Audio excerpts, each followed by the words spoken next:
Ammal ladzina fi qulubihim maradun. Kata Allah, adapun orang-orang yang di dalam qulubihim, kolbu mereka. Adapun orang yang di dalam kolbunya, pada jantungnya, itu ada maradun. Satu penyakit hati. Dari satu penyakit hati itu, fazadathum rijsan ila rijsihim, Allah tambahkan kepada mereka kotoran di atas kotoran mereka. Wa matu wa hum kafirun. Ini Allah jelaskan. Dari situ mereka mati dalam keadaan kafir dari penyakit-penyakit hati itu tadi. Ini dikhawatirkan matinya dan bawa iman. Jangan dianggap enteng Bapak Ibu. Nah, jadi orang yang dalam kolbunya ada satu penyakit hati, dengan satu penyakit hati itu akan bertambah-tambah penyakit lain, ternyata difahami oleh para ulama, penyakit lupa kepada Allah. Ini penyakit yang dahsyat. Nah, tapi ini dilupakan oleh umat ini. Seolah-olah itu bukan penyakit. Kenapa dari satu penyakit itu muncul penyakit lain? Dengan sebab lupa kepada Allah, muncullah sombong dalam dirinya. Dengan sebab lupa kepada Allah, muncullah ujub, bangga diri dalam dirinya. Dengan sebab lupa kepada Allah, muncullah fitnah, ghibah, adu domba, iri, dengki. Itu karena dalam kolbunya kosong daripada nur jalalullah, cahaya kebesaran Allah. Iblis menyelinap masuk, lalu membisikkan talbis, tipu daya. Dibisikannya dengki, dibisikannya ria, dibisikannya ghibah, dibisikannya fitnah, dibisikannya adu domba.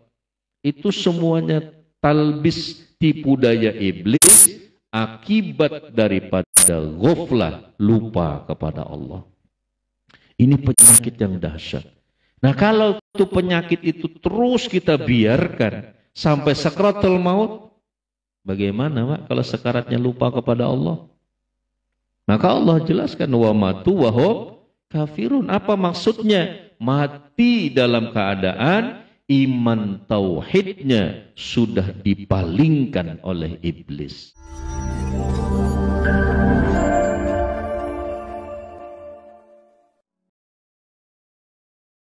Assalamualaikum warahmatullahi wabarakatuh. Bismillahirrahmanirrahim.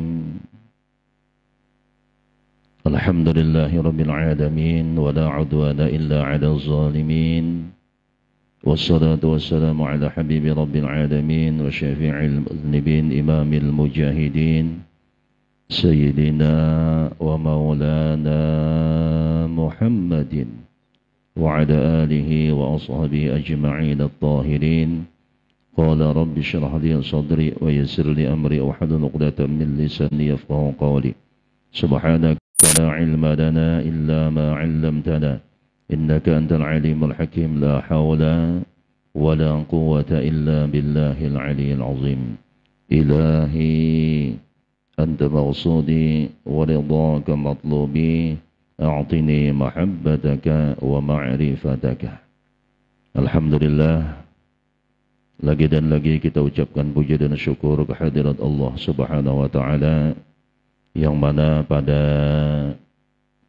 malam hari ini kita masih sama-sama dianugerahkan Allah kesehatan jasmani dan rohani, dan juga kekuatan, kemampuan untuk bisa hadir di majlis ta'lim ini, majlis ta'lim Al-Jailani, yang mudah-mudahan kita yang hadir dan keluarga kita yang di sana, di luar yang belum bisa hadir, selalu kita dalam rahmatnya Allah Subhanahu wa ta'ala, dalam maghfirah, dalam ampunan Allah Subhanahu wa ta'ala.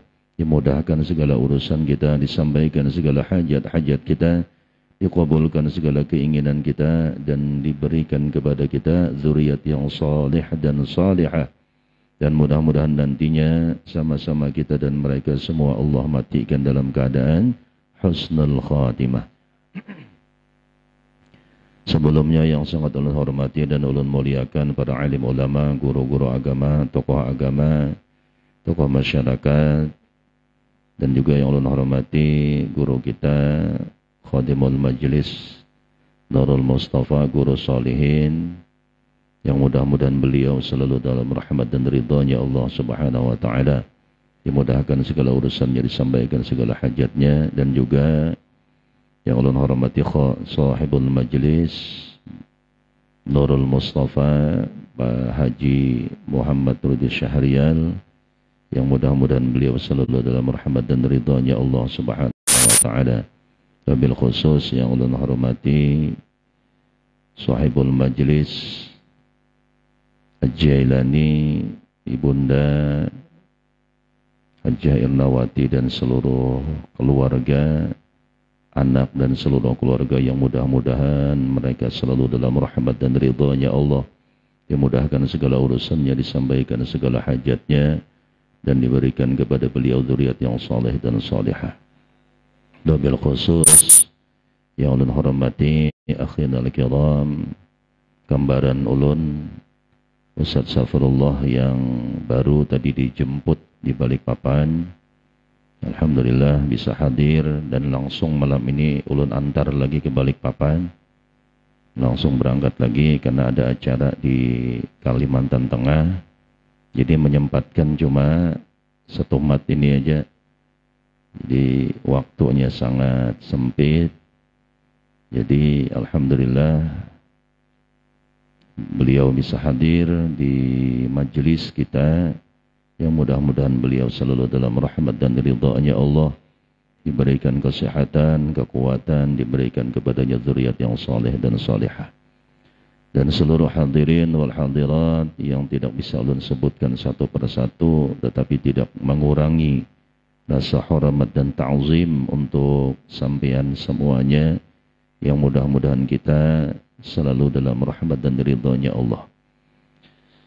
Dan untuk masalah manaqib, penjelasan manaqib, nah ulun serahkan kepada akhirul kiram Ustaz Abdullah. Waktu di tempat dipersilahkan. Allahumma salli wa sallim alaihi.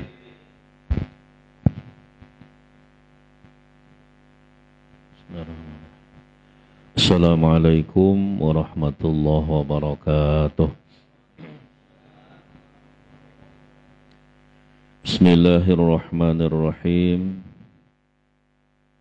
Alhamdulillahilladzi istafa ibadahul akhyar limutaba'ati nabiyil mukhtar wa waliyihil abrar. Ashhadu an la ilaha illallah al-malikul haqqul mubin, wa ashhadu anna sayyidana wa nabiyyana wa habibana wa syafi'ana sayyidana Muhammadan abduhu wa rasuluhu wa safiyuhu wa khaliluhu sadiqul wa'dil amin. Allahumma salli wa sallim wa azim wa karrim ala habibina wa syafi'ina sayyidid dunya wal akhirah sayyidil ghurram muhajjalin sayyidil syari'at wal tariqat wal haqiqat wa huwa nabiyuna Muhammadin. Wassalatu wassalamu ala alihi wa ashabihi wa awliyaihi wa man salaka nahjihi wa attibaihi ila yaumi mi'adih, amma ba'd. Waqad qala Allah ta'ala fil Qur'anil Karim, a'udzu billahi minasy syaithanir rajim. Afa hasibtum annama khalaqnakum abasa wa annakum ilayna la turja'un. Wa qala ta'ala aydan,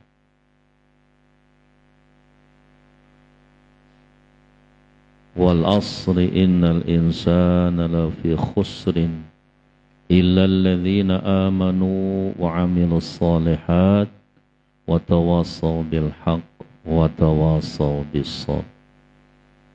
وقال تعالى أيضا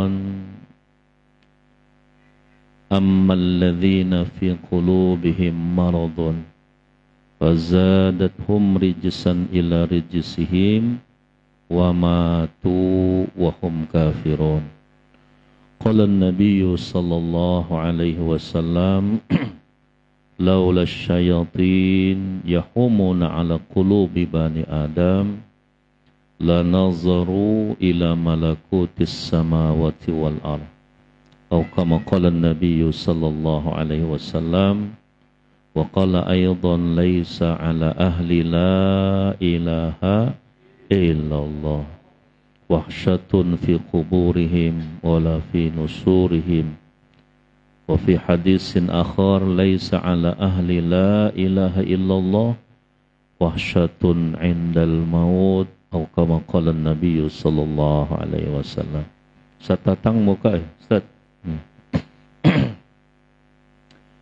Kemuka di belakang. Alhamdulillah. Pertama-tama yang kami muliakan para alim ulama, para tokoh agama, para ustadz, para guru, para mubalik, belosus yang ulun hormati akhinal kiram Ustadz Saprudin, yang ulun hormati akhinal kiram Ustadz Solehin, kami hormati Pak Haji Rudi Sahrial. Mudah-mudahan beliau-beliau semua senantiasa ditambah-tambahkan iman, Islam dan ihsannya, dipanjangkan umur, dan juga senantiasa diberikan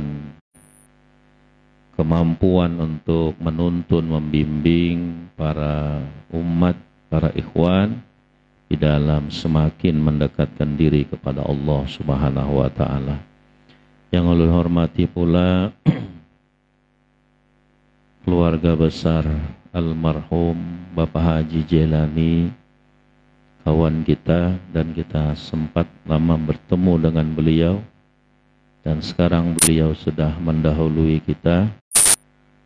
Mudah-mudahan apa yang menjadi perjuangan beliau, apa yang menjadi niat cita-cita beliau, senantiasa Allah kabulkan dengan generasi penerus istri dan anak beliau yang alhamdulillah mudah-mudahan anak, menantu, cucu beliau senantiasa diberikan Allah kesehatan, senantiasa dikuatkan Allah iman, Islam dan ihsannya, sehingga bisa mengikuti jejak langkah beliau.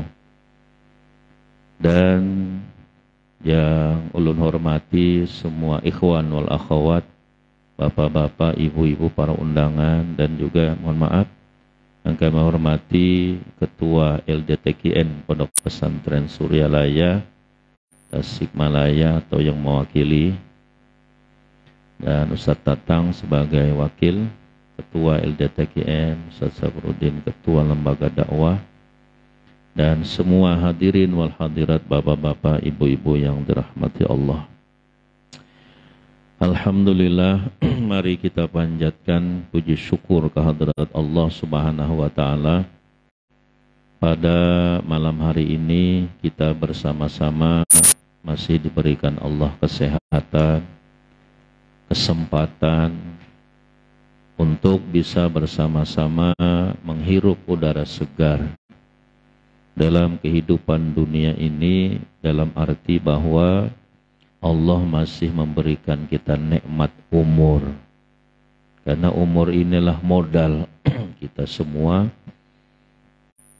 Dan juga kita bersyukur kepada Allah Subhanahu wa taala, pada saat ini Allah memberikan hidayah serta taufiknya sehingga kita bisa bersama-sama melangkahkan kaki, meluangkan waktu, meninggalkan sesaat kesenangan, kesibukan, kelezatan duniawi kita masing-masing dalam rangka kita bersama-sama untuk belajar di dalam mengikuti tuntunan bimbingan daripada kekasih Allah Subhanahu wa taala, wabil khusus bagi semua ikhwan TKN Pondok Pesantren Suryalaya dalam rangka kita bersama-sama belajar untuk khidmat ilmiah dan khidmat amaliyah manaqib Syekh Abdul Qadir Al-Jilani qaddasallahu sirrah. Ikhwan wal akhwat, bapak-bapak, ibu-ibu yang dirahmati Allah, untuk menjadikan diri kita sebagai waliullah, sebagai kekasih Allah itu tidak mudah. Itu perlu riyadhah wal mujahadah, perlu latihan-latihan dan perlu kesungguhan yang kuat untuk memproses diri kita agar bisa mencapai kedudukan sebagai seorang kekasih Allah. Dan itu sangat sulit, apalagi kapasitas kekasih Allah yang Allah berikan izin, Rasulullah berikan izin dia untuk membimbing rohani umat. Itu lebih sulit lagi. Menjadi wali biasa saja sulit. Kewalian hanya untuk dirinya, seperti para nabi pada zaman dahulu. Nabi tidak diperintah Allah untuk menuntun, membimbing manusia, dan tidak diperintahkan untuk mendakwahkan agama, dan dia tidak diberikan satu kitab untuk mengajarkan risalah samawiyah. Seperti itu para wali yang hidup pada zaman ini. Mereka tidak punya hak dan tidak punya kemampuan untuk membimbing rohani umat. Kewalian hanya untuk dirinya sendiri. Ini menjadi wali ini sulitnya luar biasa. Bagaimana kita memproses diri kita? Berapa umur kita sudah? Nah, menjadi wali saja sulit. Bagaimana untuk memproses diri menjadi sebagai waliyan mursyidah, wali yang mursyid, yang dia dapat izin dari Rasulullah untuk membimbing rohani umat. Ini lebih sulit lagi. Jadi apa yang harus kita baca dari itu? Kalau semuanya sulit, lalu bagaimana kita yang banyak kekurangan ini? Minimal mencintai kekasih Allah. Kalau sudah jadi wali, tidak bisa. Apalagi jadi wali pembimbing rohani umat, tidak bisa tambahnya. Minimal mencintai kekasih-kekasih Allah itu. Mencintai majelis-majelisnya, mencintai orang-orang yang dicintai oleh kekasih-kekasih Allah. Dan kita akan mengundang kecintaan mereka kepada kita. Jangan harap kita mencintai kalau kita tidak mengharap dicintai kalau kita tidak berusaha untuk mencintai. Nah, maka kita bersyukur Bapak Ibu, ikhwan wal akhwat, kita bukan hanya sebagai pencinta wali, kita bukan hanya sebagai orang yang penggemar kepada para wali, tetapi kita mengikuti wali Allah. Ini sudah kelasnya berbeda. Pencinta sama pengikut. Mengikuti tuntunannya. Kita duduk pada saat ini, apa yang kita lakukan di sini semuanya adalah itba, mengikut kepada kekasih Allah Subhanahu wa taala. Dari yang kita dengar mulai awal acara sampai nanti akhir, maka yang kita ikuti adalah tuntunan daripada kekasih Allah Subhanahu wa taala. Nah, ini istimewa lagi. Karena seorang yang mengikuti kepada kekasih Allah itu, dia disebut dengan seorang murid. Bukan hanya pencinta, tapi dia murid. Nah, murid ini yang dipertanggungjawabkan oleh seorang syekh yang bergelar mursyid. Nah, ini yang sulit, dan guru yang seperti itu akhir zaman ini susah kita temukan.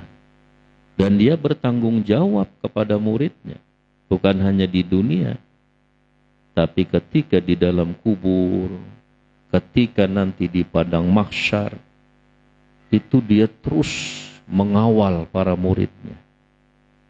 Nah, ini untungnya punya guru yang seperti itu.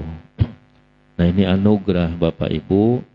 Maka nikmat yang mahal harganya yang kita telah dapatkan bertemu dengan seorang waliyan mursyidah, itu hendaklah kita genggam erat-erat. Kita jaga, kita pelihara. Karena pasti banyak yang akan mengganggu, yang akan merusak. Karena itu nikmat. Setiap nikmat pasti ada yang mendengki. Siapa yang dengki dengan nikmat kita bertemu dengan seorang mursyid? Iblis. Iblis itu dengkinya luar biasa. Agar kita melepaskan genggaman kita daripada tuntunan daripada seorang kekasih Allah. Ketika sudah lepas, maka kita berjalan sendiri di muka bumi ini. Mengira-ngira. Kita ngira-ngira, kira-kira ini benar kali. Kira-kira ini wusul kepada Allah kali. Akhirnya kita mengira-ngira terus. Nah, ini yang akhirnya di dalam beramal pun dia ngira-ngira.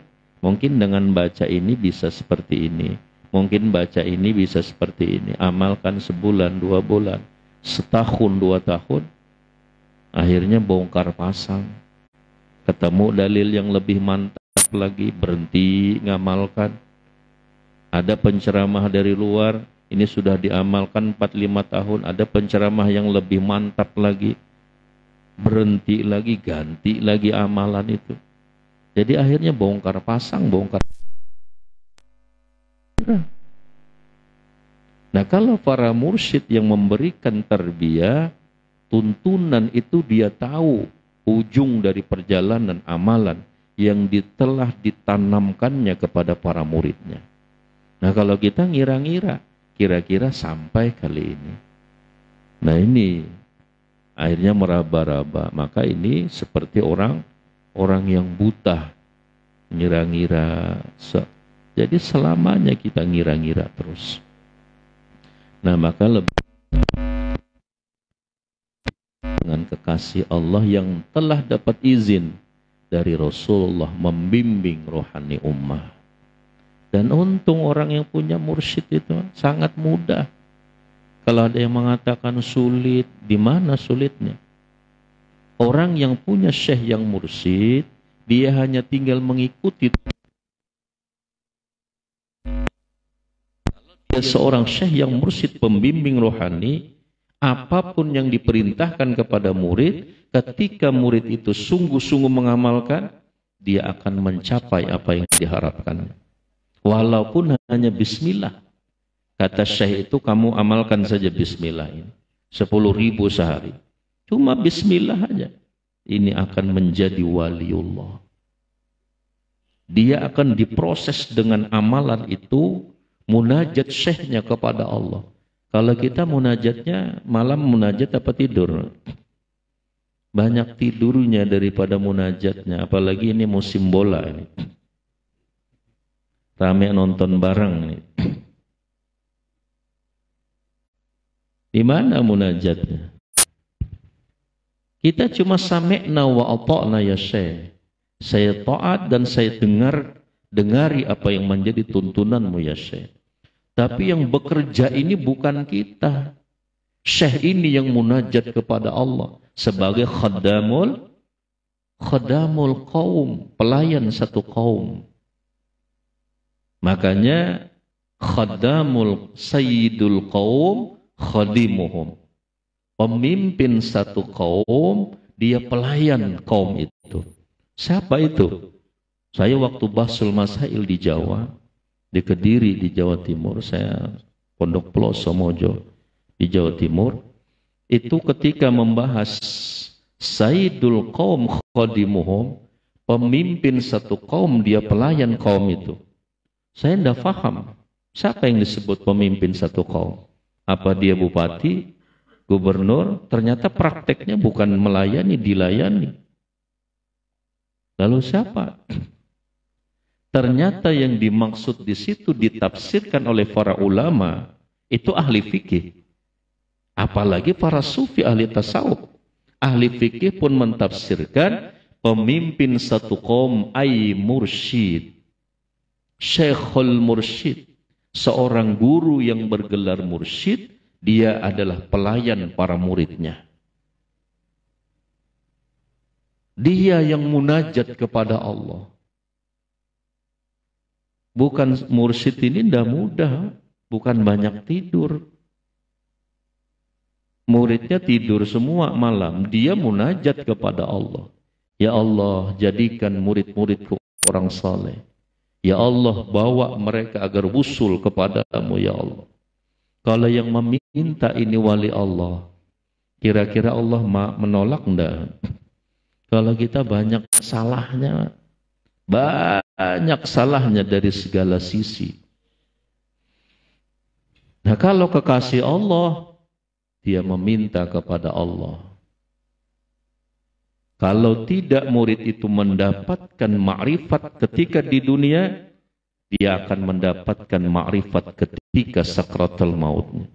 Kalau juga tidak mencapai ma'rifat sakratul mautnya, dilanjutkan pelajaran itu sampai di dalam kuburnya. Bagaimana? Ada enggak yang seperti itu? Ustadz-ustadz kita, ada yang melanjutkan pelajaran lagi. Dan pelajaran apa? Ilmu nafi' itu ilmu yang untuk membersihkan qalbu. Allahumma inni a'udzubika min ilmin la yanfa'. Kata Rasulullah, ya Allah, saya berlindung kepadamu dari ilmu yang tidak bermanfaat. Kira kita semua itu bermanfaat ilmu itu. Ada dengan mengkaji ilmu itu orang jadi sombong. Ada orang mengkaji satu ilmu pengetahuan jadi menganggap enteng kepada orang lain. Atau timbul ujub bangga dalam dirinya. Ini ilmu yang fa'afa ilmu la yanfa'. Ilmu yang tidak bermanfaat.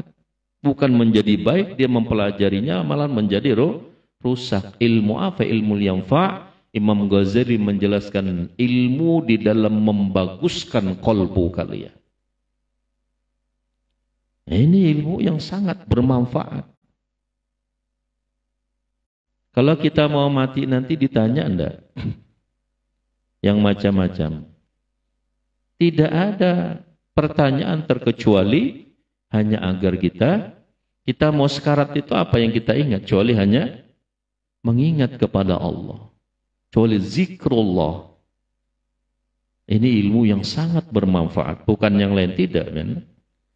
Nah ini yang perlu, yang mungkin ini banyak bukan cerita sejarah, bukan tentang tafsir.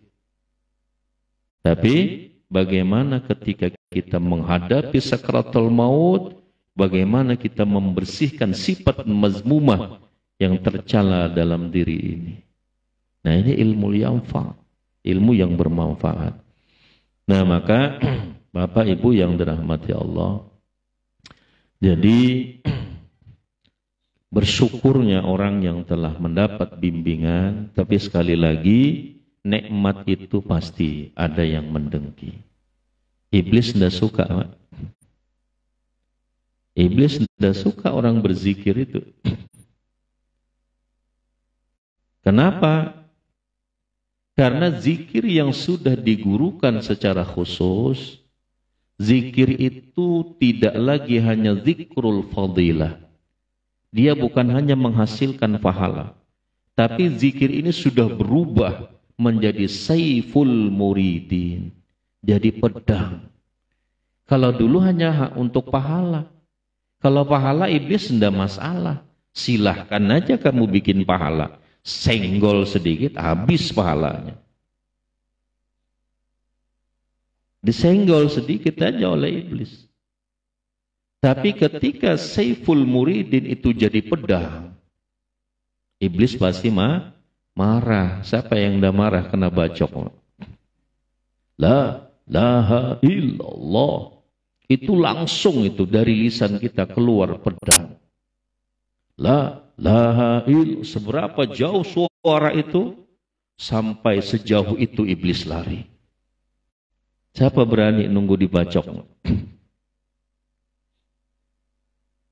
Ini. Maka dia tidak ingin manusia melakukan itu. Akhirnya dibuatlah strategi oleh iblis agar menggoda, menghasut, membenci, mengatakan bermacam-macam bahasa agar orang ini tidak melakukan itu lagi. Kan banyak Bapak Ibu orang-orang yang tidak paham tapi berani mengeluarkan satu pernyataan, ucapan. Ini banyak sekali. Ngapain kita? Kamu bertorikot, itu sesat, itu bid'ah dan sebagainya. Padahal torikot ini juz'un minal Islam. Dia bagian daripada Islam yang banyak dilupakan oleh umat Islam. Padahal ini inti daripada pelajaran Islam. Fikih itu kulit, tasawuf, tauhid itu i'tiqad. Intinya adalah tasawuf, bil khusus tariqah. Kalau baca kitab tasawuf aja, walaupun pian satu gudang kitab tasawuf dibaca, tidak akan orang itu bisa menjadi wali. Walaupun pian punya satu gudang kitab tasawuf, silahkan aja baca. Kalau hanya dengan membaca itu bisa jadi wali, seluruh santri-santri di pondok yang puluhan tahun mondok itu keluarnya jadi wali semua. Karena mereka mendalami tasawuf secara keilmuan itu. Tapi tidak bisa. Maka perlu bimbingan dari seorang wali untuk bisa mencapai derajat sebagai seorang wali Allah. Tidak bisa kalau tanpa dibimbing. Nah, Bapak, Ibu, ikhwanul akhwat yang dirahmati Allah, dan Rasulullah sallallahu alaihi wasallam bersabda, "Laisa ala ahli la ilaha illallah wahsyatun fi quburihim wala fi nusyurihim." Ini yang akan kita bahas. Tidak ada bagi ahli la ilaha illallah gelisah, khawatir, cemas, takut ketika dia berada dalam kuburnya dan ketika dia berada di padang mahsyar. Ini tempat-tempat ini yang sangat mengkhawatirkan. Coba kita bayangkan, Bapak Ibu, berani tidak tinggal dalam kubur sendiri? Dulu ditemani istri, ditemani anak, ditemani kawan-kawan, mati lampu sedikit aja dia takut sendirian. Bagaimana dia dikubur di tempat yang sepi, sendirian di situ. Berani tidak kita menghayal? Pasti kita merasa seram, takut. Tapi Rasulullah menjamin, laisa ala ahli la ilaha illallah wahsyatun fi quburihim wala fi nusyur. Tidak ada bagi ahli la ilaha illallah khawatir, takut, cemas ketika dia berada dalam kuburnya, ketika dia berada di padang mahsyar. Dan dalam riwayat hadis yang lain, tidak ada bagi ahli la ilaha illallah takut, khawatir, cemas ketika dia menghadapi sakratul maut. Ini tidak mudah-mudah ini. Semua orang takut menghadapi sakratul maut ini. Sesak napas sedikit aja gelisah sudah. Dahsyatnya sakratul maut itu. Tapi Rasulullah menjamin Bagi ahli la ilaha illallah tidak ada khawatir. Bagaimana nanti saya mati? Maka banyak Pak, kalau pian mau lihat berangkat ke rumah sakit. Yang sekarat mau mati itu teriak-teriak, ada yang kepanasan, ada yang mau lari. Padahal dia Islam. Dia mengucap la ilaha illallah juga. Tapi yang dimaksud Nabi yang ahli la ilaha illallah itu yang mana? Siapa yang disebut ahli? Ini perlu kita lebih dalami pemahaman. Si fulan itu dia setiap subuh berzikir di masjid, di musola, dan di mana misalnya tahlilan berzikir. Tapi kenapa kok matinya takut, gelisah? Lalu pertanyaannya, siapa yang bergelar ahli itu? Orang yang bergelar ahli, orang yang memiliki ilmu pengetahuan tentang satu perkara. Misalnya orang ini bisa baikin kipas angin. Punya ilmu pengetahuan tentang baikin kipas angin. Maka kita berkata dia ahli kipas angin. Orang ini punya ilmu pengetahuan baikin jam. Maka kita berkata dia ahli jam. Lalu yang disebut ahli la ilaha illallah itu yang mana? Yang memiliki ilmu pengetahuan tentang la ilaha illallah. Misalnya seperti ini. La ilaha illallah, la ilaha illallah. Ini ahli apa bukan? La ilaha illallah, la ilaha illallah. Kita tanya, Pak, sampean la ilaha illallah seperti itu? Siapa yang ngajarin? Oh, saya yang ikut-ikutan. Kalau ikut-ikutan bisa ada disebut ahli. Tidak punya pengetahuan. Tapi orang yang diajarkan oleh ahlinya dan dia dapat pengetahuan dari ahli itu, maka dia disebut ahli. Yang dulu diajarkan zikir, talqin zikir lah dari bawah pusat sampai otak. Ilaha sebelah kanan, illallah sebelah kiri. Maka artinya ilmu pengetahuan yang diajarkan oleh ahlinya. Bukan dia kita dapat di buku, bukan kita hanya mendengar ceramah, tapi langsung diajarkan, ditanamkan oleh ahlinya. Maka orang tersebut disebut dengan mempunyai ilmu pengetahuan tentang la ilaha illallah. Maka orang ini yang masuk dalam hadis Nabi, laisa ala ahli la ilaha illallah wahsyatun fi quburihim wala fi nusyurihim. Dan saya membuktikan sendiri, orang-orang ahlu thariqah ketika mau meninggal tidak ada yang gelisah. Tidak ada yang mengatakan haus, panas, sakit. Tidak ada yang gelisah. Tenang. Ini ketika sakratul mautnya aja tenang. Bahkan di pangkuan anak istrinya, di pangku, keluar rohnya pun anak istrinya tidak tahu. Karena dia dapat jaminan dari Rasulullah. Tidak khawatir. Kalau orang tidak khawatir, tidak takut, maulah dia gelisah. Tidak gelisah. Orang gelisah itu berarti ada kekhawatiran, ketakutan dalam dirinya. Maka dia gelisah. Bagaimana nanti? Bagaimana saya? Nah, ini yang perlu kita persiapkan, Bapak Ibu. Dan ini pasti akan kita temui semua ini. Nah, makanya bagaimana kita supaya tidak khawatir, takut. Ini baru sakratul mautnya. Belum lagi berada di kuburnya. Belum lagi berada nanti di padang mahsyar.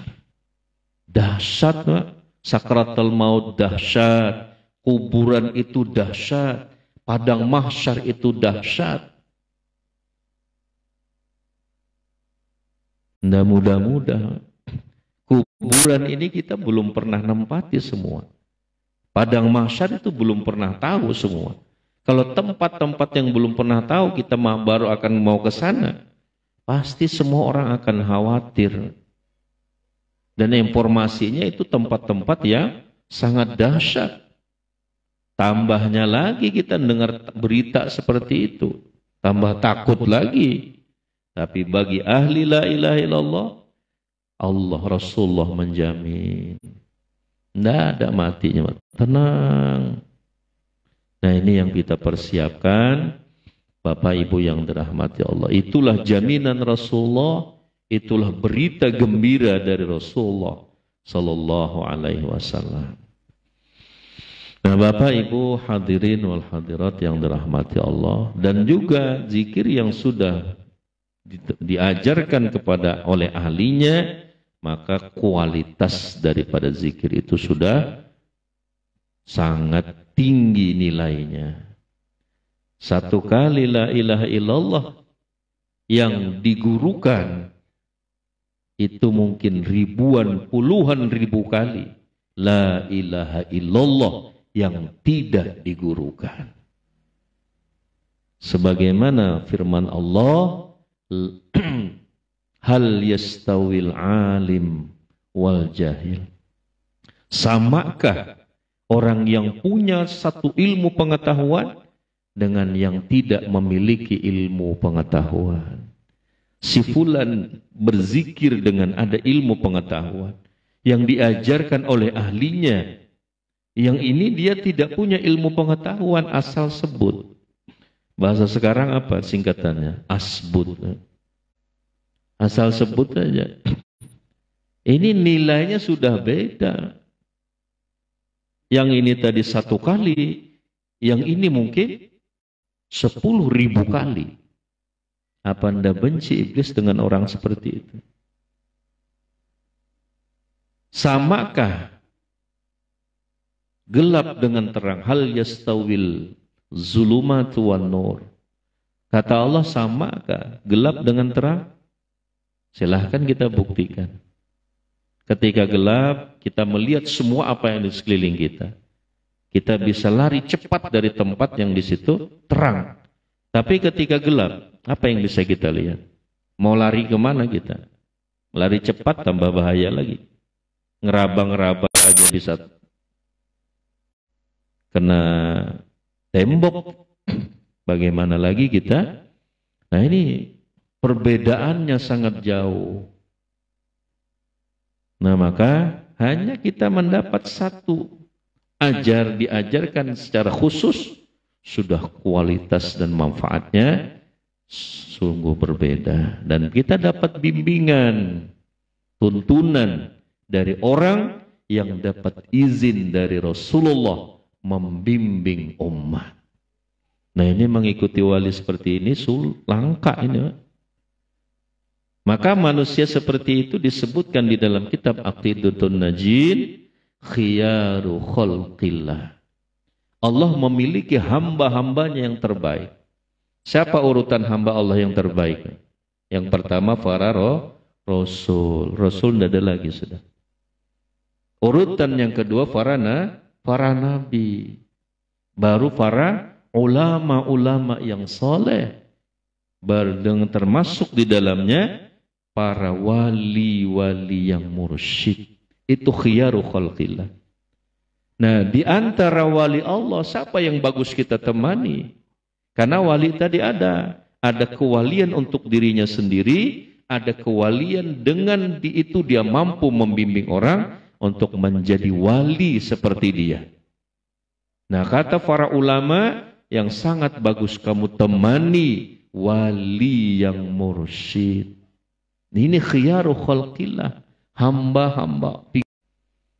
Banyaknya hamba Allah di bumi ini. Informasinya pada tahun berapa? Lebih 3 miliar manusia di bumi ini. Menjadi seorang yang hidupnya menjadi berkah bagi umat tidak banyak. Nah, maka kita ikuti manusia pilihan ini. Kita akan selamat. Nah, ini Bapak Ibu yang dirahmati Allah. Jadi dari awal sudah kita katakan, menjadi wali itu sulit. Apalagi kapasitas walinya sebagai wali yang bergelar mursyid, itu jauh lebih sulit. Nah, bagaimana kita yang awam ini? Ikutilah orang itu, insya Allah kita akan dicintai oleh Allah. Nah, kita ingin hidup seperti itu. Nah, maka supaya kita selamat di dunia, selamat di dalam negeri akhirat. Bapak Ibu hadirin wal hadirat yang dirahmati Allah. Salah tuntunannya, kita akan bisa secara perlahan untuk membersihkan sifat-sifat yang tercela dalam diri kita. Karena sifat tercela ini Bapak Ibu wajib dibersihkan. Dia kotoran-kotoran batin, najis-najis batin.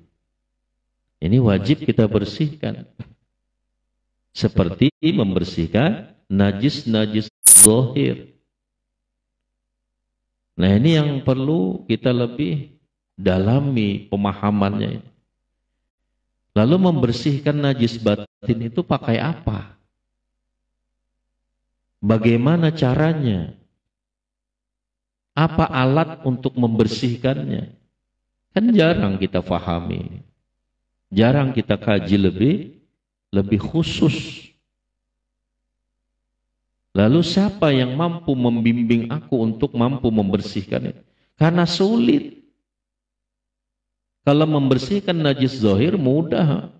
Tinggal tanya kepada ulama fikih bagaimana menghilangkan najis. Kata beliau caranya seperti ini, selesai. Lalu kita lakukan, selesai. Tapi membersihkan penyakit batin bagaimana? Penyakit batin itu yang paling besar penyakit apa? Penyakit lupa kepada Allah. Ini penyakit ini. Jangan dikira lupa kepada Allah itu bukan penyakit. Karena kita tidak mengerti saja kira kita itu bukan penyakit. Ammal ladzina fi qulubihim maradun. Kata Allah, adapun orang-orang yang di dalam qulubihim, qalbu mereka. Yang namakan qalbu itu apa? Ini kalau kita hendak mengkaji thariqah hendak faham qalbu itu. Qalbu itu jantung. Adapun orang yang di dalam qalbunya, pada jantungnya itu ada maradun. Satu penyakit hati. Dari satu penyakit hati itu, fazadathum rijsan ila rijsihim, Allah tambahkan kepada mereka kotoran di atas kotoran mereka. Wa matu wa hum kafirun. Ini Allah jelaskan. Dari situ mereka mati dalam keadaan kafir dari penyakit-penyakit hati itu tadi. Ini dikhawatirkan matinya dan bawa iman. Jangan dianggap enteng Bapak Ibu. Oh, saya nanti kalau mati bisa la ilaha illallah. Itu matinya jagoan-jagoan di sinetron. Coba pengen lihat film sinetron, jagoannya pasti la ilaha illallah. Atau yang pengawal jagoannya itu sinetron, itu pembodohan semua itu. Bisnis. Tidak ada seperti itu. Enaknya dikira mudah mati la ilaha illallah itu. Nah, jadi orang yang dalam kolbunya ada satu penyakit hati, dengan satu penyakit hati itu akan bertambah-tambah penyakit lain. Ternyata difahami oleh para ulama, penyakit lupa kepada Allah. Ini penyakit yang dahsyat. Nah, tapi ini dilupakan oleh umat ini. Seolah-olah itu bukan penyakit. Kenapa dari satu penyakit itu muncul penyakit lain? Dengan sebab lupa kepada Allah, muncullah sombong dalam dirinya. Dengan sebab lupa kepada Allah, muncullah ujub, bangga diri dalam dirinya. Dengan sebab lupa kepada Allah, muncullah fitnah, ghibah, adu domba, iri, dengki. Itu karena dalam kolbunya kosong daripada nur Jalalullah, cahaya kebesaran Allah. Iblis menyelinap masuk lalu membisikkan talbis, tipu daya. dibisikannya dengki, dibisikannya ria, dibisikannya ghibah, dibisikannya fitnah, dibisikannya adu domba. Itu semuanya talbis, tipu daya iblis akibat daripada ghaflah, lupa kepada Allah. Ini penyakit yang dahsyat. Nah, kalau itu penyakit itu terus kita biarkan sampai sakratul maut, bagaimana Pak kalau sekaratnya lupa kepada Allah? Maka Allah jelaskan wa matu wa hum kafirun. Apa maksudnya? Mati dalam keadaan iman tauhidnya sudah dipalingkan oleh iblis. Itu maksudnya wa matu wa hum kafirun. Cuma manusia melihat dia ini Islam, tapi dalam pandangan Allah iman tauhidnya sudah digadaikan dengan syaitan. Ini yang kita takutnya. Kan sudah pernah kita ceritakan. Ketika sakaratul maut kita dikeroyok berapa iblis? 70.000 iblis. Siapa yang sanggup melawan? Pakai apa melawan? Sedangkan tubuh kita sudah lumpuh total. Dengan ilmu otak kita sudah error. Ilmu Allah cabut. Dengan kekuatan kita, kekuatannya sudah Allah lumpuhkan. Bahkan ruh bertanya kepada jasad, aina jasadukal qawi? Hai jasad, di mana dulu kamu yang merasa kuat? Dah lumpuh. Makanya malakal maut itu menarik ruh orang itu dari mana duluan? Dari ujung kaki.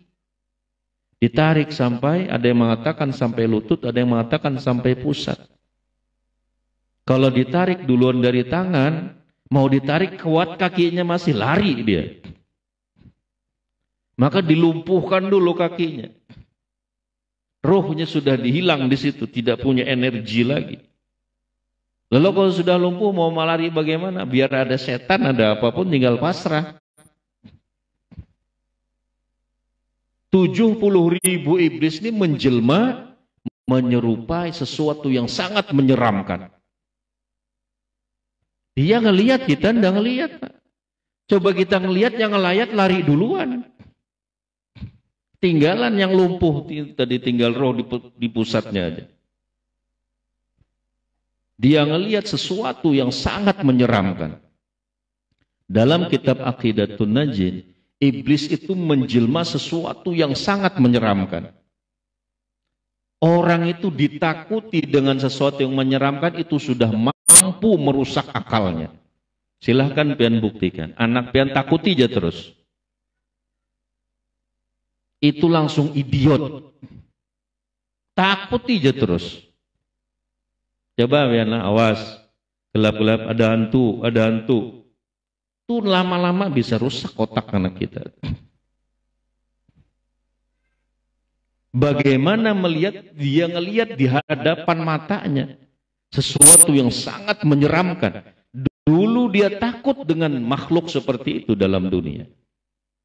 Bagaimana mau lari badan lumpuh. Tinggal dia putar gini, takut.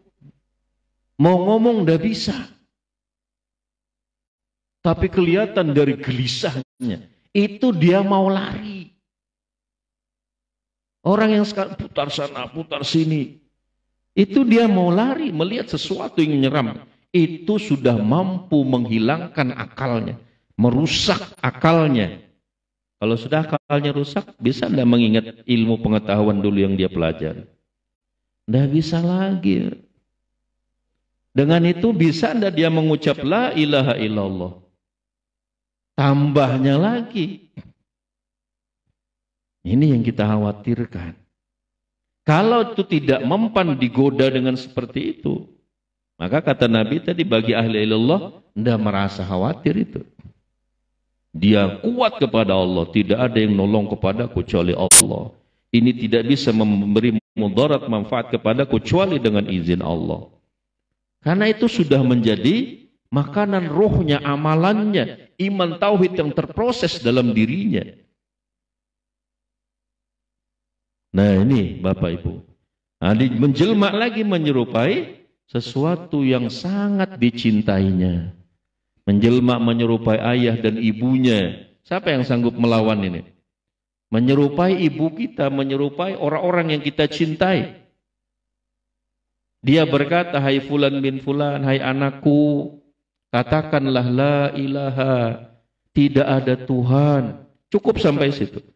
Hai anakku, ini ayahnya yang datang. Katakan, hai anakku, la ilaha. Ini lihat bapak mendapatkan segala keindahan, kemewahan. Hanya bapak mengatakan la ilaha. Ayo ucapkan itu, hai anakku. Mampu dah kita nolak? Yang menawarkan ini orang yang kita cintai, ayah dan ibu kita, yang ditawarkan dulu kita sukai itu di dalam dunia. Kira-kira mampu enggak nolak, Pak? Pilkada jadi beri 200 pindah pilihan. 200.000 aja udah pindah pilihan. Bagaimana yang ditawarkan istana yang mewah, bidadari-bidadari yang cantik. Ini yang di hadapan yang menawarkan ayah dan ibunya. Kalau tidak ada pertolongan Allah, siapa yang sanggup selamat dari itu? Di mana pertolongan itu didapat? Kalau kolbunya jauh dari Allah. Di mana? Nah, ini pentingnya zikir itu tadi. Siapa yang sanggup lepas dari itu? Silahkan. Oh, saya sanggup, silahkan aja nanti rasakan. Kita buktikan yang kecil aja, pilkada aja. Biar sudah aku milih ini nanti. Kau milih ini, kali kasih orang 500, macam-macam alasan. Dia ndak ngasih, kemarin di pasar ndak senyum sama saya. Padahal dapat 500.000 aja.